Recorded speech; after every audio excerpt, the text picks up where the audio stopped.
For this video mga idol, uban ko ninyo maghimo ta og Japanese pie o red pie. Mao ni atong ingredients no, brown sugar, margarine, shortening, food color, baking powder, asin og vanilya. Then atong butangan og tubig, eskalata. Make sure lang mahilis og mayong asukar. Then atong butangan og harina. Nya kutawan og maayo hantod nga mo buo ra ang iyang mixture. So mao na ni ang atong gikutaw no. Nya ang iyang palaman mao na siya po brown sugar, margarine, milk powder, food color nga puwa, oil ug tubig.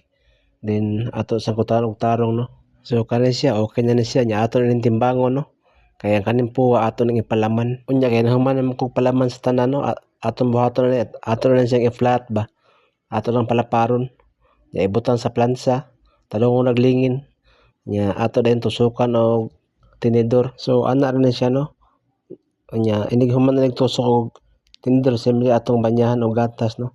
Nya butangan na to og toppings. Unya pag human og toppings ato ding isud sa oven no kay diretso na sa takang. Unya kay naluto naman ni ato na ning slice no. Kaning usa ka lingin niya mukuha na siya unom ka slice no.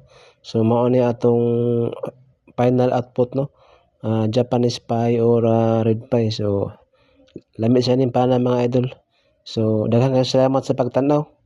Padayon lang hapon ta. Let's go. God bless to all.